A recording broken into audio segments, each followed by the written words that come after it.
He drops back, throws. No! It's intercepted.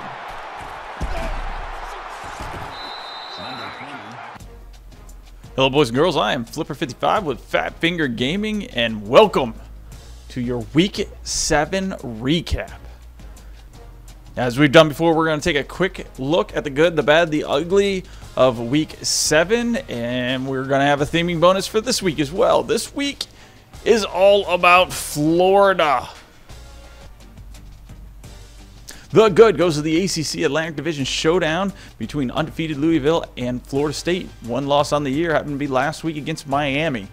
This game was a defensive showdown in which, when the offenses got going, they would go on long drives. The difference between Florida State and Louisville was Louisville would have to settle for field goals after long drives. Florida State would actually take it in the end zone, including this 3-yard pass from Golson to Rudolph. Late in the third quarter, Louisville would finally find the end zone with this pass from Gardner to Brian Van as he takes it into the end zone with a man on his back. 2-point conversion would be good and to tie it at 14 apiece going into the fourth. Late in the fourth quarter, Florida State driving up 17-14 would be faced with a 3rd and 5 on the 7-yard line of Louisville. Golson would drop back, throw to Lane, and it would be broken up by Charles Gain, forcing a 4th down and a field goal by Florida State, meaning that Louisville would actually get a chance with over a minute left to go in the game to win this ball game. Will Gardner will take the field, looking to lead Louisville 75 yards in just 58 seconds. With 41 seconds left on Florida State's 44-yard line, Will Gardner will find an opportunity to go deep down the middle for Brian Van, but it'll be knocked down by All-American free safety Jalen Ramses. After that shot, Will Gardner will continue to try to get Louisville back into position to win this game and be faced with a 4th and 11 with 9 seconds left to go. Gardner will drop back, ditch it off short to Brian Tobridge. Tyler Hunter will come up to make the stop. Tobridge runs over him for the first down. The clock is ticking. They get up, spike the ball, 1 second left, 21 yards to go. Will Gardner's last shot drops back once again, kicks it short to Tobridge. This time, the entire Florida State defensive core just jumps on him and stops him 4 yards short of the winning touchdown. And Florida State here in Tallahassee takes the inside track to the Atlantic Division title with a win, 20-14 over previously undefeated Louisville. The bad, as in badass, goes to the U. Yes, I know it's a stretch, but why not? Undefeated Miami takes on undefeated Virginia Tech in this Coastal Division clash that could decide the Coastal Division. This game would see Virginia Tech taking an early 10-0 lead, but a pair of Gus Edwards touchdowns, including this 6-yard run, would put Miami up 14-10. Virginia Tech and Miami would then trade touchdowns, which would leave Will Brewers on his own 20-yard line with a minute 37, down 21-17 to the Hurricanes, looking to drive 80 yards for the touchdown and the win. Doing a great job, he'd find himself 1st and 10 from the 17-yard line. He'll throw out the back of the end zone. 2nd and 10, he'd drop back, throw, broken up by Eric Lawrence. 3rd and 10, he'll drop back, throw, overthrow Isaiah Ford. 4th and 10, he'd drop back, and Corey King would come right up the middle and sack him, ending Virginia Tech's hope of staying undefeated and possibly winning the division. The U is back, and it's good to be back. The ugly goes the LSU Tigers. Florida Gators would go down to the Bayou, and this little Trayvon Harris option pitch to Kelvin Taylor, 22 yards down the sidelines for the touchdown, put them up 21-7. Not much to say on this game because that lead would always stay intact as Florida comes away from the Bayou, leaving LSU its first loss, 38-21. All right, now that we've gone through the spotlight games, let's get on with, let's look at the stats, see who is leading the nation right now. There's Kyle Allen up there, 2,300 passing yards. Boykin and Christian Hacken. A lot of SEC guys there. Rushing leaders, our friend Derek Green, who is starting to lose a little momentum here. Second straight week, he did not get his 200 yards, and chasing Marcus Allen history, that may be done for. Look, you can see Ezekiel Elliott actually getting up on that list now. We thought, and Clay Clement, hell, we thought those guys would be leading by now, but they're slowly getting in there. Receiving, Ricky Seals-Jones has his first good week in a while, but still way behind the kid from SMU. Sacks, you can see Joey Bosa up there with 16 sacks. 5 of those were against Penn State, as Ohio State beats Penn State fairly handily after a little bit of sweating at the start. Tabor right behind him with 11 sacks. And there's my Kittens of KS Hatcher up there with 9 sacks. Interception. Charles Gaines still has 5 interceptions, and his play against Florida State, without a doubt, was amazing. Unfortunately, they did lose that game in Tallahassee. Our look at the Heisman. Braxton Miller up there after their 41-19 win over Penn State. B.J. Catalone went over Iowa State. Royce Freeman actually going down a little bit, even though they crushed Washington. Derek Green moving up, despite his loss against Michigan State, and a mere mortal 120 yards and 3 touchdowns. And Chad Kelly against Memphis, and we will see Chad Kelly against Ricky Seals-Jones this week as Texas A&M plays Ole Miss. That actually will be on Twitch on Thursday, which will probably be tonight for you guys. So before I get into the top 25, I wanted to show you the battle for Craig Mills. Washington actually takes the lead. Now, the issue with Washington take the lead is he obviously was visiting as Oregon stomped Washington. So far we've had Notre Dame getting a visit as he gets to watch Notre Dame lose to Navy.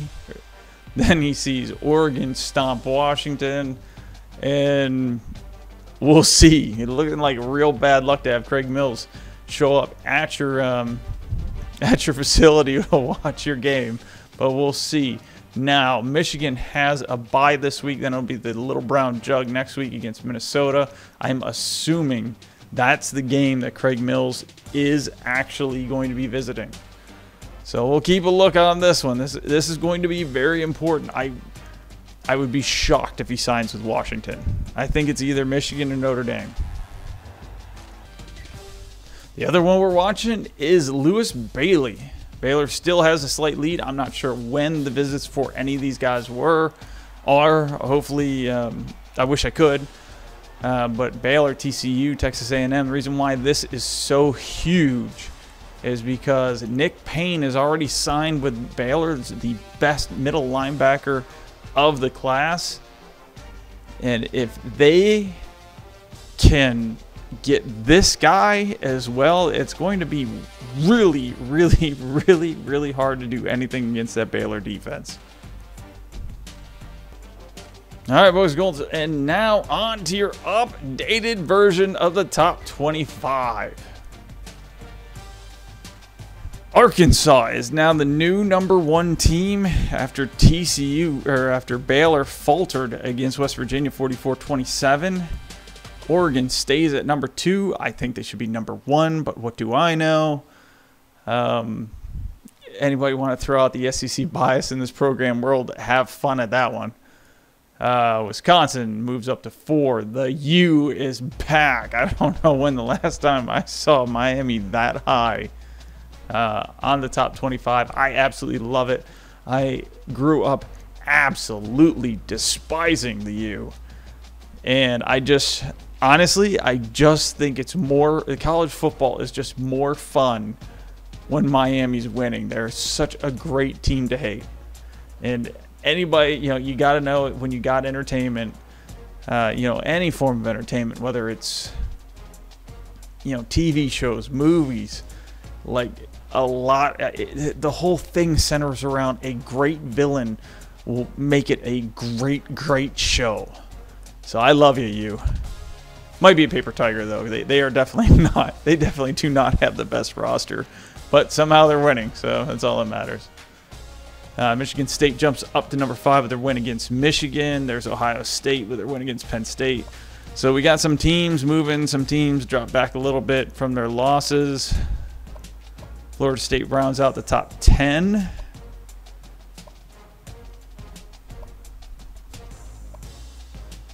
Notre Dame back up to 13.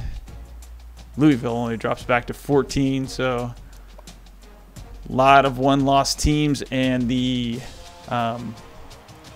lowest rated undefeated Power 5 right there, Arizona. Rich Rod not given any love despite being undefeated, but we'll see. You know, if they beat USC, obviously they're going to get all the love in the world. Auburn, the first 2-loss team, and guess what? It's an SEC team. Is up there after their spanking of the Kittens Chaos, unfortunately. There's Oklahoma. West Virginia has found its way into the top 25. Gotta love that. Skylar Howard sticking to it. I love it. Clemson hangs on to its top 25 spot just barely with a win over BC. There is undefeated Navy. That is the lowest ranked undefeated team. Alabama drops all the way to 23 with their loss against Texas A&M. That was just an absolute unfortunate loss right there. Texas A&M drops up there. So the last 3 teams, SEC teams. Yay. I mean, look, in all seriousness, this is what happens. This is what happens when you rank a whole bunch of teams preseason up there. I know you guys heard me say it time and time again. When it wouldn't matter if it was a Big 10, Big 12, whatever. The SEC deserves the SEC deserves their reputation. It might start getting tarnished, but look at it. Look at it this way: you put a bunch of teams in the SEC in the preseason poll. First thing that you see in this fat finger simulation is Wisconsin beat Alabama. Then you see Texas A&M. Well, Texas A&M ripped Arizona State a new one. However, Louisville rips Auburn a new one. Look, you've got Auburn there at 18. You've got Alabama there at 23. But then, you know, you've got all these SEC teams all in here. So, and the reason why they're still in here is because if they're all ranked and they all beat each other, you keep saying, well, it was a ranked game, it was close, la la la la la la, and you just keep using it over and over and over and over again, because now all they're doing is playing each other. When the best went out, or what you thought was the best of the SEC went out, one got spanked by Louisville, one lost to a Big Ten team. You see what I'm saying? I realize this is a computer program, but I keep saying this is what happens in real life. When you get all those preseason teams up there, that's all that's going to happen. Anyways, there was something else I wanted to say about the top 25, but I got off on the SEC tangent. Crap. All right. Well, we're off the top 25. And we're done with this week's recap. I want to remind you that there's a little fun thing going on here about beating a dog. A Shih Tzu. Anyways, I'd appreciate it if people watching this will subscribe, because I need to beat that Shih Tzu. I need to. It is now my goal in life. I don't care if I'm rich, popular, or famous. All I want to do at this point is beat the Shih Tzu. So, help me beat the dog, hit that subscribe, and I appreciate you guys watching, and I hope you guys are enjoying this season. Y'all have fun.